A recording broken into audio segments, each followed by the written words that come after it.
When you have identified what your content gap is, and you may have a few of them, you don't want to start posting straight away because there's this period of kind of honing your messaging and being very strategic as to how you approach that. So, what we suggest, what Chris and I have both done and both heard recommended from all the gurus out there, is to start by just commenting on other people's stuff. You want to be engaging with your competitors' content, with people in the field in general.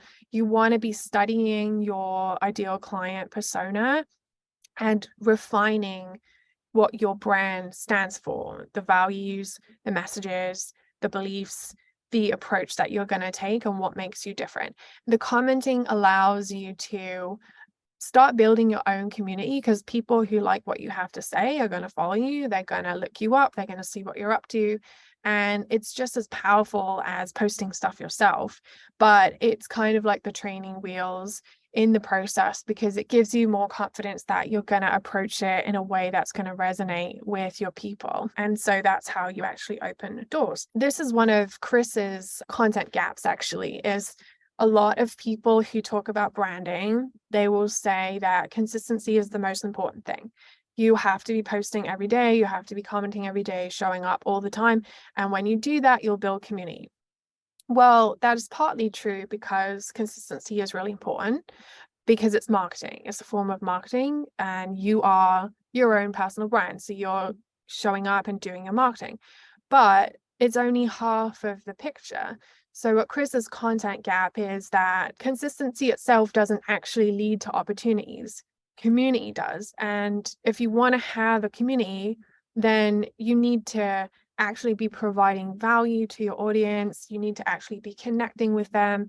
You don't really want to focus on like just being known by people. You want to focus on like the quality of the connections that you're making, and let your content drive your business. So as I mentioned, that starts with the comments. It's a lot less stressful. It helps you figure out what to post, what not to, and you get a lot more visits to your profile, which helps kickstart the whole process. And this is your chance to practice having that consistent tone and voice every time you show up.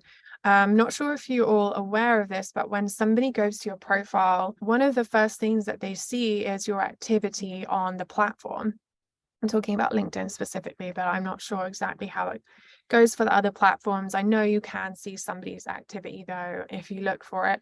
And those comments say a lot about you as a personal brand and as an individual, because that's if they're seeing a discrepancy between your comments and what you post, it's inauthentic. It just screams inauthenticity, and they're not going to trust you. They're not going to like it. Like, everybody has that instinct of like, this isn't real, this isn't right, this person is not who they say they are. And they will see that.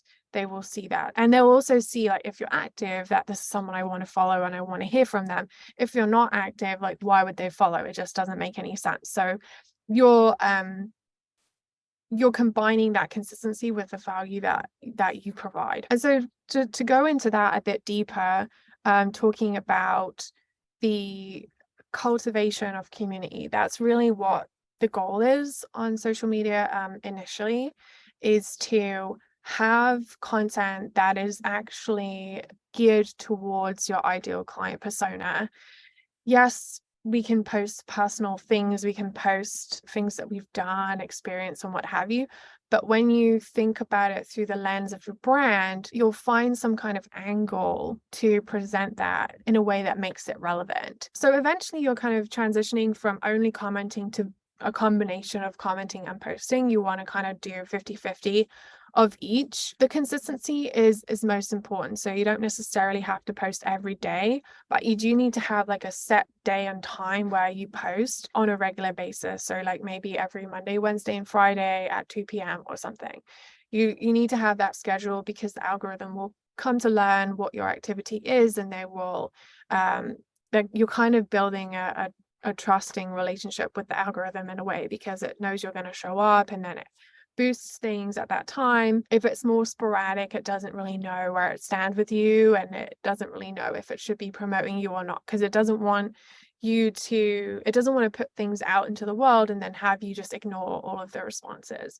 And this is where the community building really comes in. If you are posting something, be prepared to have a discussion about it. Be prepared to have a debate about it, even for people who might not agree with you or who are going to challenge what you have to say.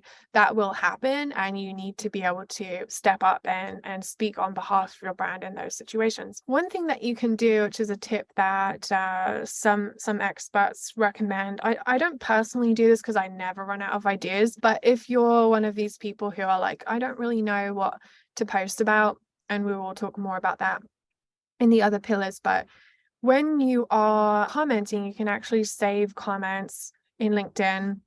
You can also put them in like a swipe file or just some document somewhere. The ones that gain a lot of traction, or the ones that are like when you have thought-provoking discussions with people, save those, because those will become posts in their own right.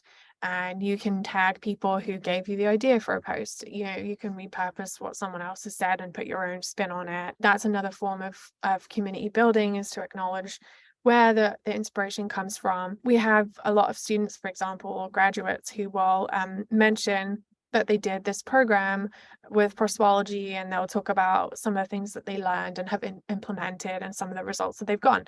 And it serves several purposes. It obviously helps them gain a broader reach with that content, because they're pulling me in, they're pulling the company in. We're going to be like, hey, it's so great to see you succeeding, all of that. Because we want to be seen, but it also conveys to their audience that they are well established, that they have credibility, they have experience now, they're really taking their business seriously, and they've learned a lot.